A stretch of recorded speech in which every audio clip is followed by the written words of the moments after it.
Esta es La Vasija, Radio Cultural de Concepción del Uruguay, Entre Ríos, Argentina, y contiene leyendas, cuentos, biografías, historia, arte y música. Conducción y producción de Rubén Daniel Roude.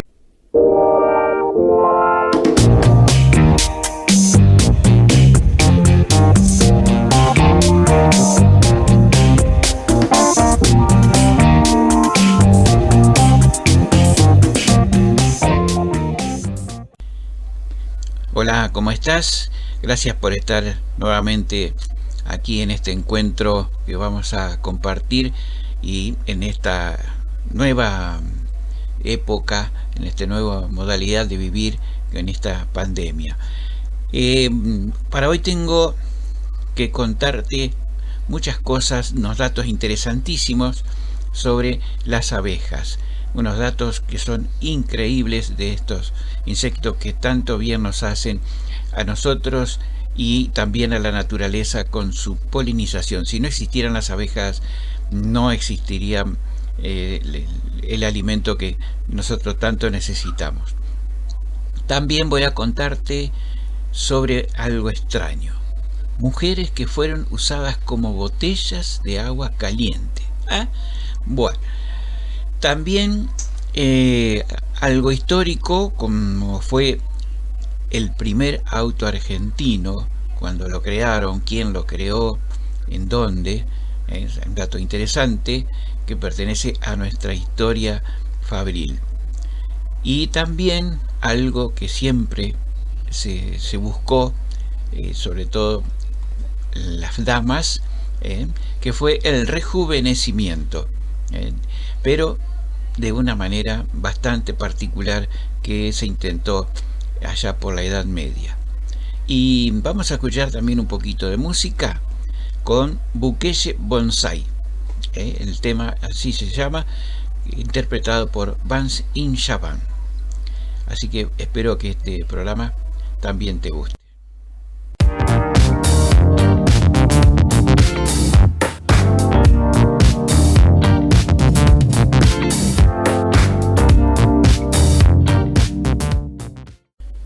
¿Sabías que en una oportunidad hubo mujeres que fueron usadas como botellas calientes? Te cuento, en la Edad Media, los mortales de aquel entonces estaban obligados a padecer un invierno de la ancianidad y a cavilar sobre el recuerdo de antiguas primaveras, ¿no? No podían resignarse a aceptar el curso natural de las cosas y recordaron que habían leído algo al respecto en el libro de la Biblia. Entonces repasaron cuidadosamente el pasaje del libro primero de los Reyes, en el que se relata cierto incidente de la vida del rey David. Y dice ahí en el texto: como el rey David era viejo y entrado en días, cubríanle vestidos, mas no se calentaba. Dijéronle, por tanto, sus siervos: busquen a mi señor el rey una moza virgen, para que esté delante del rey, y lo abrigue, y duerma a su lado, y calentará a mi señor el rey. Y buscaron una moza hermosa por todo el término de Israel, y hallaron a Abisag, la sunamita, y trajéronla al rey. Y la moza era hermosa, la cual calentaba al rey y le servía, mas el rey nunca la conoció. Es decir, que simplemente estaba con él para darle calor y nada más. Basados en estas palabras del libro sagrado, vieron una esperanza de recuperar su virilidad mediante esta cura tan particular, ¿no? Y de esto hay un informe más detallado que se encuentra en las memorias de Redif de la Brontë, un extraño personaje en cuyas obras, más extrañas aún, se delinea la geografía, la filosofía y la ética de aquellas noches de París. El nombre de la proveedora de tsunamitas, diríamos, que desempeñaba el papel de botellas de agua caliente, era una tal llamada Madame Janus. Y ella tenía un instituto donde tenía 40 jóvenes muy bien adiestradas, y el precio de una cura era de 18 francos en aquella época. Entonces la muchacha recibía 6 francos y Madame Janus 12. Un negocio redondo. Esta cura completa duraba 24 días, mejor dicho 24 noches. Eran 3 parejas de muchachas que atendían el servicio y se turnaban cada 8 días. Esta inteligente empresaria cuidaba todos los detalles. Una de las muchachas era morena y la otra rubia. Ni siquiera el más estricto moralista hubiera podido objetar el asunto, porque solo se empleaban jóvenes de irreprochable reputación y perfecta inocencia. De acuerdo con la concepción científica general, únicamente las doncellas estaban en condiciones de suministrar la cura. De lo contrario, podría temerse que hicieran más mal que bien. La imaginación se la dejó a su criterio, diría. Para mayor seguridad, el cliente depositaba como garantía una suma importante. ¿Por qué? Porque si no cumplía las reglas, perdía el depósito. Entonces el señorito tenía que comportarse muy bien y no propasarse en ningún sentido. La concepción de esta tsunamita, que descubrió otro medio de avivar el fuego de la vida y de encender la llama del entusiasmo, en resumen, era la idea de utilizar el aliento humano para restaurar el vigor y la virilidad del ser humano.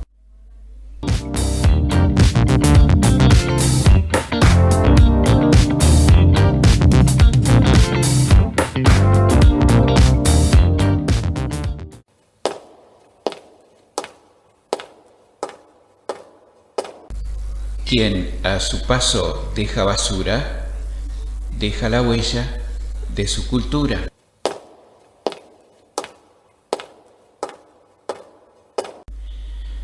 Y ahora voy a contarte algunas curiosidades sobre las abejas que quizás no las sepas, y verás que hay cosas sorprendentes. Por ejemplo, que la abeja obrera vive como promedio nada más que de 5 a 6 semanas. Tiene una vida corta, pero durante ese tiempo produce alrededor de una 12ª parte, escucha bien, de una cucharadita de miel. En ese lapso de tiempo tan cortito puede producir nada más que eso. Además, poseen 170 receptores odorantes, es decir, que tienen un sentido del olfato envidiable, y a este lo usan para comunicarse dentro de la colmena, y es para reconocer los distintos tipos de flores cuando salen a buscar comida. Y necesitarían visitar 2 millones de flores y viajar unos 80.000 kilómetros, que viene a ser lo mismo que darle la vuelta al mundo 2 veces, solamente para recolectar 2 kilos de miel. Tremenda distancia para ese trabajo. Y las abejas domésticas, o las que nosotros conocemos como melíferas, son excelentes voladoras y vuelan alrededor de 25 kilómetros por hora y agitan sus alitas unas 200 veces por segundo. Por eso prácticamente ni se ven las alas cuando andan volando. Y la abeja reina puede vivir hasta 5 años. Y en los meses de verano tiene donde tiene más trabajo, porque ahí es cuando pone hasta 2.500 huevos por día. Es una enormidad. Claro, hay que mantener estable la cantidad de abejas que van muriendo y para ir reponiendo en el colmenar, que son muchísimas.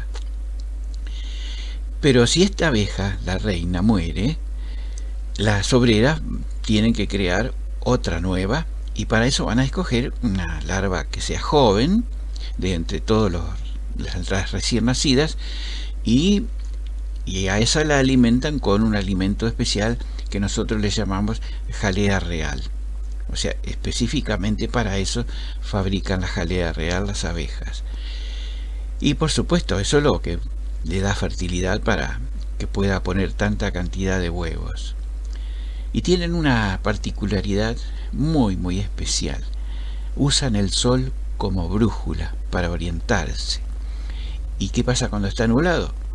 Pues ellas acuden a una copia de seguridad que tienen de navegación y navegan por la luz polarizada, utilizando unos fotorreceptores especiales que tienen para encontrar dónde está el sol en el cielo detrás de las nubes.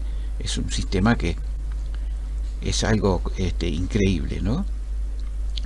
Y son además los constructores más económicos que hay en la naturaleza, porque es toda una cuestión matemática también, porque los panales que ellas fabrican con tan poquita cantidad de cera tienen unas medidas geométricas increíbles y muy precisas. Cada celdita, en los ángulos que tienen, esos hexágonos, tienen 120 grados y están exactos. Es increíble cómo pueden tener esa perfección matemática. Y tienen una particularidad que hoy en día está muy utilizada con los sistemas electrónicos, que es la del reconocimiento de rostros. Y a través de eso las abejas pueden ubicar quiénes son los dueños de las colmenas, quiénes las visitan cada tanto, y todo eso. Es increíble. Y el 1% de todas estas abejas, que de más o menos de mediana edad, se convierten en enterradoras. Fíjense qué cosa extraña, ¿no? ¿Y por qué hacen se las llama así? Porque ellas tienen en el cerebro un patrón que las obliga a eliminar las abejas que se van muriendo, las sacan de la colmena para que no contaminen a las demás y a la miel que están construyendo. Increíble, ¿verdad? No sé si lo sabías, pero está bueno que te lo comente en este momento.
Ahora te voy a relatar este texto que saqué del Facebook, que fue publicado por Juan Carlos Camusi, con un aporte de Claudio Tuñón. Y se trata sobre el primer auto argentino. Fue ya por el año 1913, que esta es la historia de la fábrica Anasagasti, que tiene ganado un capítulo muy importante, no solo en la historia de la ciudad de El Palomar en Buenos Aires, sino en el desarrollo de la industria automotriz argentina. Fue una de las primeras desarrolladas comercialmente a nivel mundial. El Anasagasti significó la puesta en marcha de una empresa enfocada al objetivo de lograr un auto nacional, un auto argentino. Lo curioso no termina ahí. Basta indicar que el Anasagasti fue el primer auto fabricado en serie en la República Argentina. Además de esto, por una empresa también nacional. Tuvo una vida efímera, pero con muy buenas y muchas ideas de la Argentina. Así fue que la primera fábrica nacional de autos, Horacio Anasagasti y Compañía Ingenieros Mecánicos, así se llamaba, funcionó a partir de 1911 hasta la mitad de la Primera Guerra Mundial, en el año 1916. Cuando tuvo que cerrar por problemas económicos y ningún tipo de apoyo, los Anasagasti tuvieron una versatilidad que, ubicada en aquella época, nos habla de una apertura popular. Los registros dan cuenta de un trabajo a la par entre socios y empleados, sin distinciones. Sus empleados, por ejemplo, cobraban los sueldos más altos de la época. Laburaban 8 horas máximas de jornada y gozaban de otros beneficios para la época. Las 50 unidades fabricadas abarcaron mucho. Tuvieron participación deportiva en América y en Europa, con resultados destacados para la bandera argentina. Fueron utilizados como taxis después en la ciudad de Buenos Aires y también como uso privado.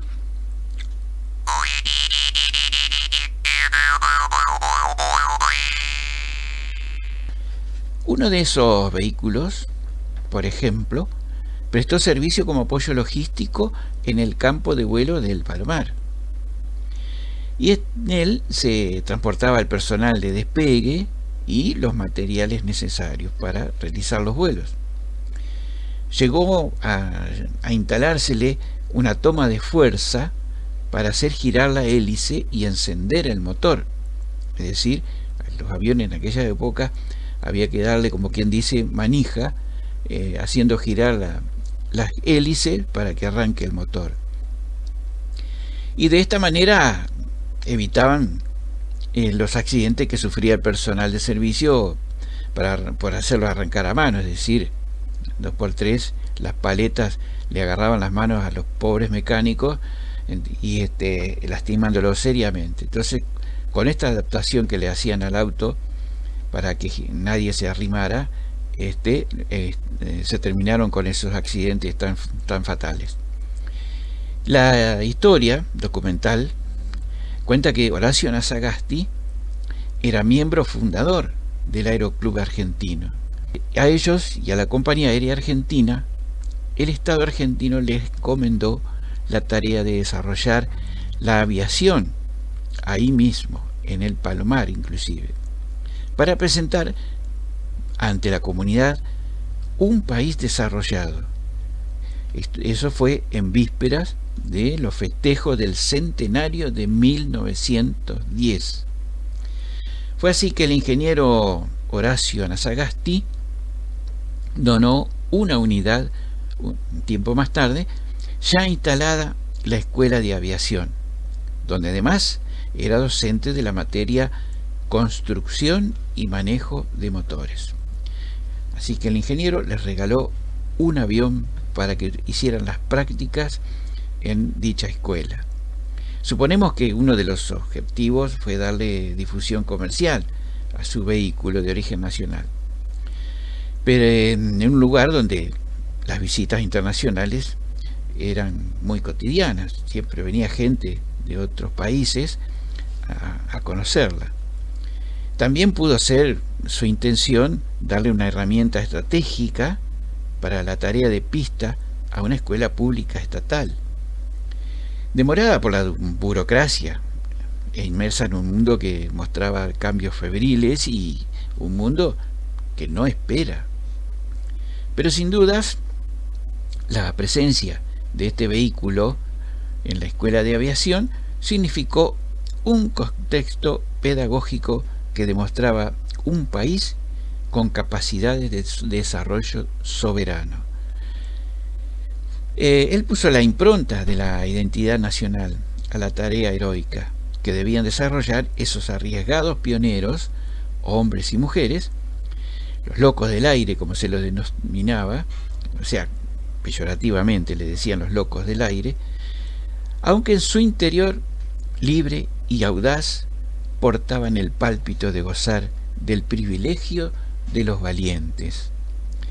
Gracias a la tarea y legado de todos ellos, una vez más la Argentina escribía su historia a la par de las novedades mundiales y era la patria en marcha.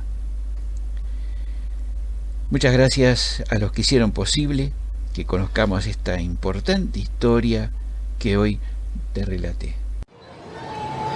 Esperemos aquí. Hoy no se nos escapa. Sí. Tremenda paliza le espera. Sí, ahí está. Atrápalo. No, ya no más, por favor. No más, auxilio. Golpes, empujones, patadas, encerrar en los baños, en los salones, romper los libros. Esto es maltrato, bullying físico. En los últimos años, el bullying físico se ha mezclado con diversas formas de abuso sexual. El bullying físico se conoce por las heridas y moretones que deja. Mamá, ya no me peguen más. El acoso escolar entre alumnos es una epidemia silenciosa. Vacúnate contra el bullying, denunciando a los agresores. ¿Cómo andas con tu cuerpo, con tu piel? ¿Estás bien? ¿Quieres ser más joven? ¿Rejuvenecerte? Voy a comentarte esto que ocurrió hace muchos años. Fue a mediados del siglo XVII. En ese entonces a París apareció una nueva perspectiva de rejuvenecimiento.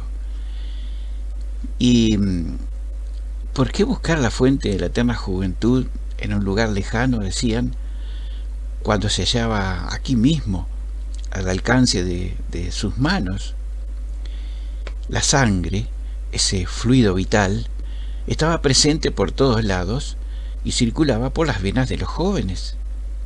Bastaba solamente utilizarla en beneficio de los ancianos y aún así quedaría buena cantidad para sus propietarios originales. Fue entonces que, en relación a esta perspectiva, Robert Descartes fue el primero que concibió la idea de la transfusión de sangre como rejuvenecimiento. Solo se ocupó del aspecto teórico del problema, pero pocos años después, en el 1664, un tal Richard Lowers, que era médico y fisiólogo inglés, efectuó con éxito esta operación. Para ello utilizó 2 perros. La noticia alentó a Jean-Baptiste Denis, que era médico de la corte de Luis XIV en ese entonces, y este galeno propuso intentar el atrevido experimento sobre la persona de seres humanos. Se trataba de un torpe tanteo comparado con las maravillosas hazañas de la medicina moderna. El objetivo final era el rejuvenecimiento y se creía que se lo alcanzaría extrayendo la sangre envejecida e introduciendo sangre joven en el cuerpo, ¿no? Y las damas de París, tan reacias a envejecer, como es lógico, esperaron con excitación el resultado del experimento. Fue así que un jornalero enfermo y anémico se ofreció como conejito de Indias. Afirmó que poco le importaba la posibilidad del resultado negativo. Él ya no tenía esperanzas de recuperarse. Y entonces, de todos modos, el doctor Denis practicó primero una transfusión con sangre de cordero. En vez de sangre de humana le puso de cordero. Y fue así que milagrosamente el paciente cobró nuevas fuerzas. Entonces la segunda transfusión que hizo también fue un éxito. Y Denis se disponía a organizar un hospital consagrado a la exclusiva renovación de la sangre. Pero, ¿qué pasó? Cuando él lo hizo con el tercer paciente, murió. Probablemente porque el grupo sanguíneo era diferente al de su donador, no por otro motivo, pero eso no se sabe, no se va a saber nunca qué pasó. Fue hasta así que la viuda fue a los tribunales y exigió una indemnización. Por supuesto, ganó el juicio.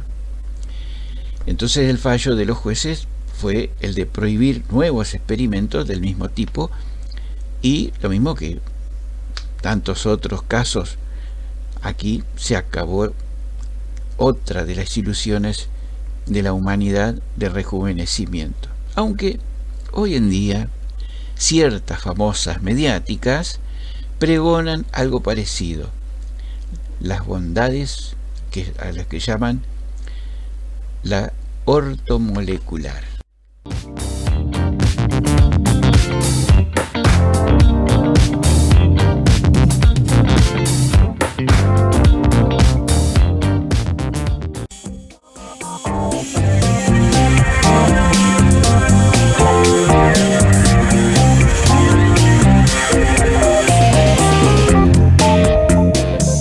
Y esto ha sido todo por hoy. Muchas gracias por su atención y nos encontramos en el próximo programa con un nuevo contenido de La Vasija. Suscríbete para que te avisemos cuando saldrá el próximo programa.